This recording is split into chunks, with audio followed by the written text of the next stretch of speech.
What's up, Infected? It's Wolf of the Quarantine, and today we'll be taking a look at a couple games that were sent to me to review by the name of Star Trek Flux and Star Trek Next Generation Flux, along with the Bridge expansion. Now, Flux in general is a super simple game to play. This is all the rules, right here. This is like 90% of the rules. On your turn, you're going to draw one card, you're going to play one card. That's it. Throughout the course of the game, however, you're going to be adding and removing rules through card play. The only other rules are there's creepers, where the black card, if you ever draw one, you have to immediately play it and then immediately draw another card. These are bad cards. You have goal cards, which is how the game is going to be won. These are going to be changing constantly. You have keepers, which are the good cards, which are pretty much what you need to be able to win.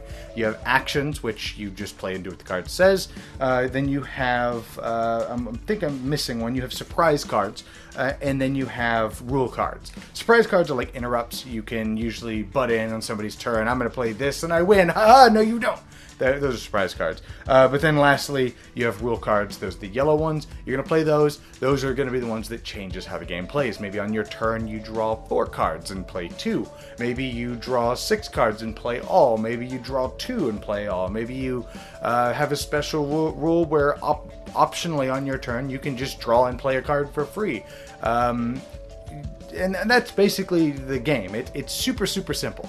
Once you understand what each one of those types of cards do, which most cards are pretty self-explanatory, and it even says, for example, on a keeper or a creeper, it says immediately place and redraw, and then it has any special rules about that card as well. So the game is very gateway friendly.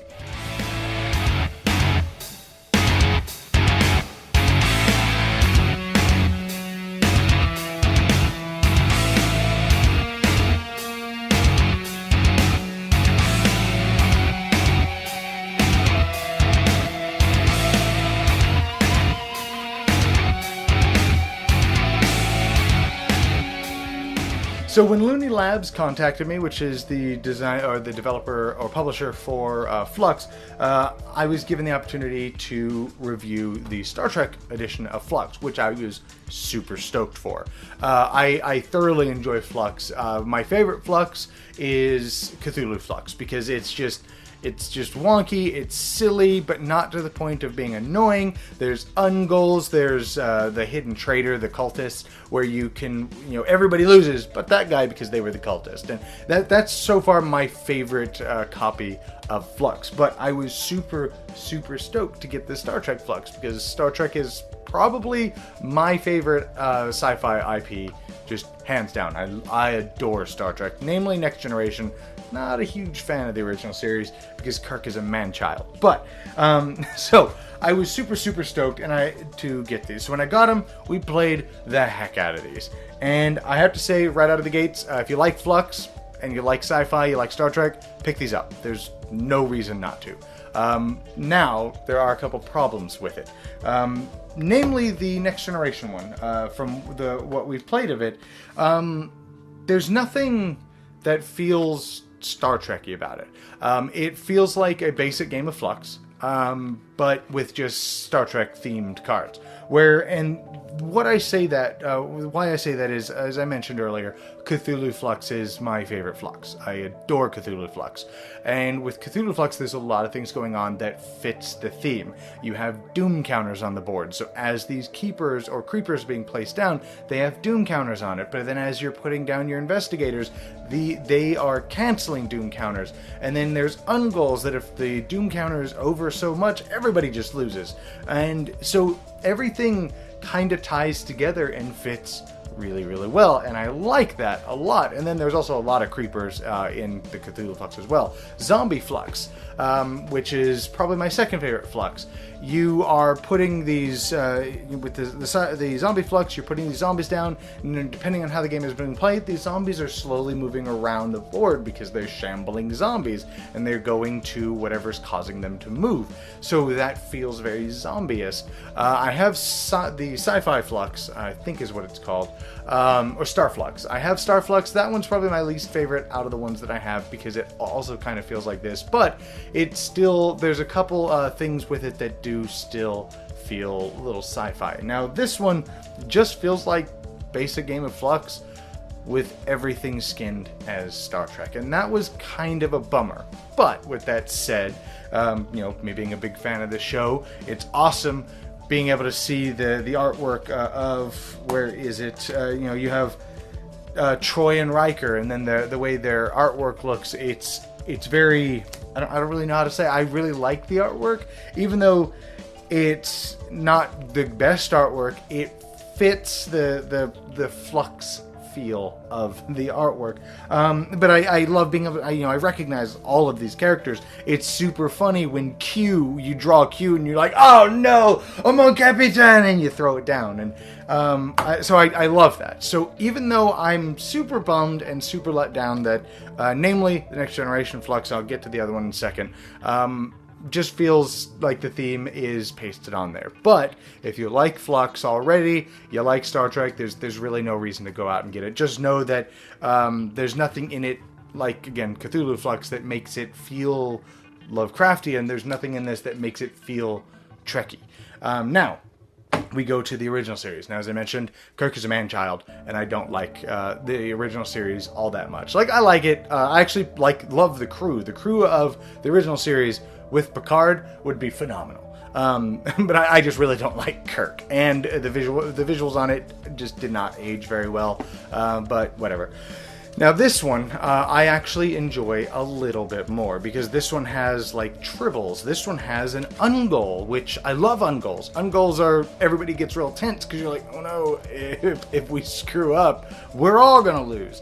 A lot of the creepers on this one, they do special things. So this one feels a little bit more Star Trek-y than the Next Generation version of the game, but still not that much. And then on top of the fact that I was bummed that, the Next Generation one doesn't have an Ungol. I love Ungols. Though my first introduction of Ungols were the Cthulhu Flux, actually. But there are a couple in both of them, actually. There's like the transporter, where you can just transport stuff from keepers from other people and put them in front of you. And, of course, the keepers have special powers that, if you have the keeper in front of you, you get to do something cool. So, you still have all of that. So, lastly, you have the bridge expansion, which are right here. Now, the bridge expansion basically is meant to shuffle both decks together, so you can play TNG and the original series together. Now, there's a problem with that. Now, while I love that, that's awesome, because I can now have, Spock as my first officer. I can have Picard, all while having Q screwing things up, having the Borg chase the Enterprise D, which I'm a little disappointed there's no Enterprise E, which is my favorite starship, but whatever.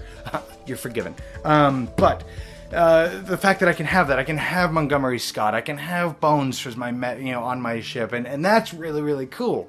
But it waters the deck down a lot, and that's my problem with shuffling these together, because a standard game of Flux, this is the deck. You shuffle both these together, this is the deck, and that's a little ridiculous. With that said, it does come with a meta rule that I will probably always use in every game of Flux, is the 5-card mission. Now, of course, if you're familiar with the shows, you get the joke, because our ongoing 5-year mission. But I will probably wind up using this in every game of Flux that I ever play, because a lot of the time you're going to have a ton of goals in your hand, and you're like, oh my god, I don't want all these stupid goals, until you get the stuff you need to win, and then you're like, maybe it's cool I have these goals. But it allows you to discard 4 gold cards to just draw 5 and play those 5. And I really like that. And it counts as a free action, so it's not even your play action.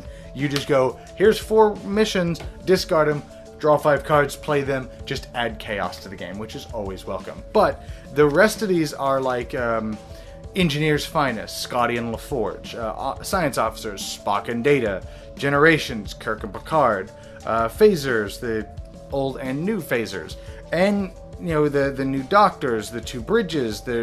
So that's cool. While that is really, really cool, and I like that, being a fan of Star Trek, even though I'm not the biggest TOS fan, but that's a lot of cards, and I feel that if you do that with this, you're gonna dilute the decks a lot, and it's gonna be a long game, and it's gonna be very difficult to win.